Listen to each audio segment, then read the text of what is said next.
देश के सबसे बड़े शिक्षा के केंद्र बिहार की राजधानी पटना का मुसल्लमपुर हाट अब गैंगवार और हत्या की साजिशों का अड्डा बन चुका है। यूट्यूब यूट्यूब की दुनिया के सबसे चहेते शिक्षक खान सर और बिहार में दरोगा फैक्ट्री चलाने वाले रोशन आनंद सर के बीच की ये जंग अब सिर्फ पोस्टर फाड़ने या छात्रों को अपनी तरफ खींचने तक सीमित नहीं रही। मामला अब हत्या की साजिश, नेपाल कनेक्शन और इंटरनेशनल मर्डर मिस्ट्री में तब्दील हो चुका है। एक भाई की संदिग्ध मौत हो चुकी है।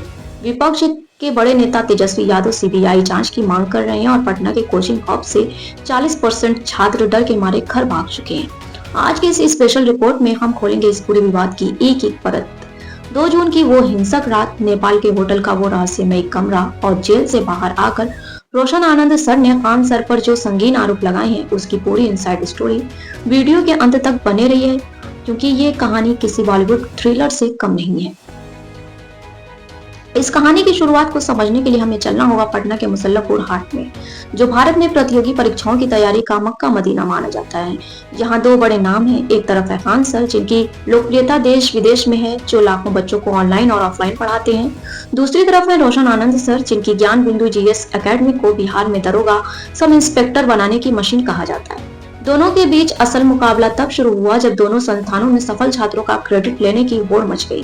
टॉपर छात्र हमारे यहाँ से पढ़ा है, इस बात को लेकर पोस्टरों की जंग छिड़ गई।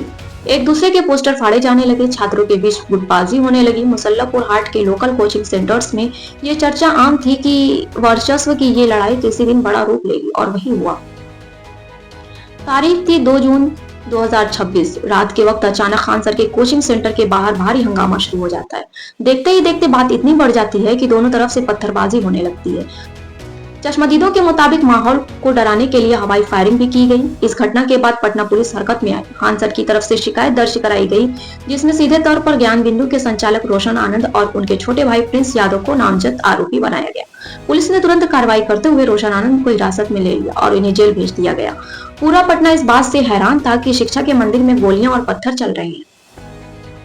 जब रोशन आनंद जेल में थे तब उनके भाई प्रिंस यादव पर पुलिस का भारी दबाव था। पुलिस की गिरफ्तारी से बचने के लिए प्रिंस यादव बिहार की सीमा पार करके पड़ोसी देश नेपाल के विराटनगर चले गए।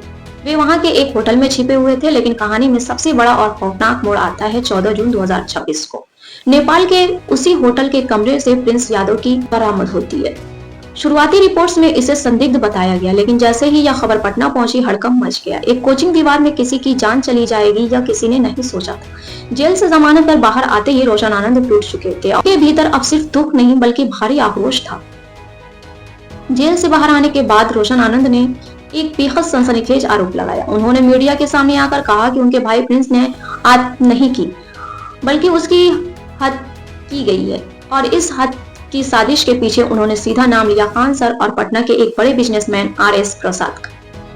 रोशन आनंद का दावा है कि उनके भाई को रास्ते से हटाने के लिए इंटरनेशनल लेवल पर प्लानिंग की गई। वे खान सर के खिलाफ हत्या का मुकदमा दर्ज कराने के लिए पुलिस थाने के बाहर धरने पर बैठ गए। एक काउंटर FIR भी दर्ज कराई गई, लेकिन इस मामले में खान सर को कानून से बड़ी राहत मिली। 20 जून 2026 को अदालत ने खान सर की गिरफ्तारी पर लगी अंतरिम रोक को 25 जुलाई 2026 तक के लिए बढ़ा दिया। यानी फिलहाल पुलिस खान सर को इस मामले में गिरफ्तार नहीं कर सकती। खान सर की टीम इन सभी आरोपों को बेबुनियाद और उनकी छवि खराब करने की साजिश बता रही है। अब यह मामला सिर्फ 2 शिक्षकों का नहीं रहा, बल्कि इसमें बिहार की राजनीति की भी एंट्री हो चुकी है। नेता प्रतिपक्ष तेजस्वी यादव ने इस मुद्दे को उठाते हुए कहा है कि चूंकि यह मामला भारत और नेपाल 2 देशों से जुड़ा है, इसलिए इसकी CBI जांच होनी चाहिए ताकि सच सामने आ सके। वहीं सत्ता पक्ष के कुछ नेता इसे विपक्षी स्टंट बता रहे हैं। इस बीच पटना जिला प्रशासन ने 23 जून को दोनों ही कोचिंग संस्थानों पर कड़ा शिकंजा कसा है। सुरक्षा मानकों और फायर सेफ्टी ऑडिट में भारी कमियां पाई गई है। प्रशासन ने साफ चेतावनी दी है कि अगर सुधार नहीं हुआ तो कोचिंग को सील कर दिया जाएगा। इस पूरे विवाद, पुलिसिया कार्रवाई और डर के माहौल के कारण मुसल्लमपुर हाट के करीब 40% छात्र अपने हॉस्टल छोड़कर घर लौट चुके हैं। जो छात्र यहाँ अपने सुनहरे भविष्य का सपना लेकर आए थे, आज वो 2 बड़े शिक्षकों की लड़ाई के बीच खुद को फंसा हुआ महसूस कर रहे हैं। दोस्तों, खान सर और रोशन सर दोनों ही बिहार के गरीब बच्चों को शिक्षा देकर उनका जीवन बदला है।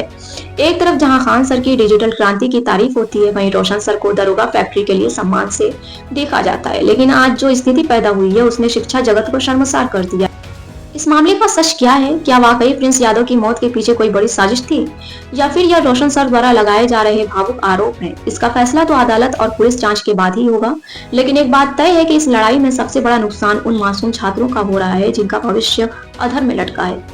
आप इस पूरे विवाद पर क्या सोचते हैं? क्या खान सर पर लगे आरोप सही हैं या उन्हें फंसाने की साजिश है? अपनी राय कमेंट बॉक्स में जरूर लिखें। अगर आपको यह निष्पक्ष और विस्तृत रिपोर्ट पसंद आई हो तो वीडियो को लाइक करें, चैनल को सब्सक्राइब करें और बेल आइकन दबाना न भूलें। मिलते हैं अगले वीडियो में। धन्यवाद।